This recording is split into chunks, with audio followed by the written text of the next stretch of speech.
cut through that thing. And I want y'all, as we talk about this over the next 15 to 20 minutes, just if you can, keep in the back of your mind what it must be like to maneuver through racism. Yeah.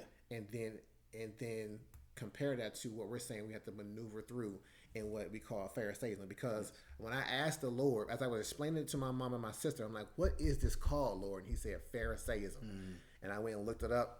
And here's what the definition of Pharisaism is from the good AI. It says Pharisaism refers to the principles, practices, and spirit of the Pharisees, a Jewish sect during the time of the Second Temple. In essence, it signifies a rigid adherence to religious rituals and rules, often without genuine piety, humility, or compassion, leading to self-righteousness and hypocrisy. And so I was like, oh, that's it. That's it. Because sometimes when you go through this stuff, you're like, am I making this up? Like, no, for real. You're like, you gotta ask yourself. You gotta ask yourself, right? I feel like I might be. And then when I looked this up and the AI said it, and I was like, see, this is it right here. Yeah. And of course, when I bounced it off you, was like, oh, absolutely. Immediately. And so that is a heavy. God has made us to be David's seeking out Goliaths and his siblings. Yeah. All 6-fingered. All of them. 12-fingered, 12-toed giants. All of them, right. The giants are these systems that are so large that most people are like, we're not even going to touch that. Right. And you and I, we're not built that way. We're not built that way. We are your modern day Caleb and Joshua, right? We go spy out the land. We saw it.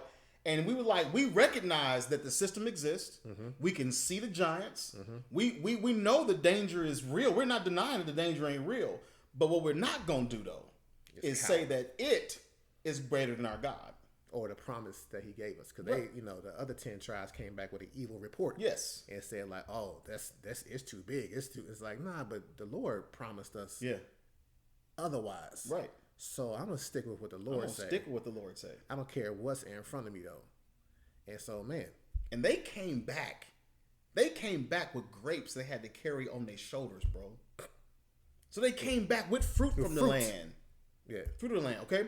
So inside of this, as you're talking about this, fam, and seeing it, it's imperative for us to see how this is impacting. And knowing that this Pharisaism, Jesus did not shy away from this. No, he did not. He confronted it directly. Okay, so we're not gonna cower. We're not gonna candy coat. We're not gonna sit back and try to tiptoe and dance around this thing.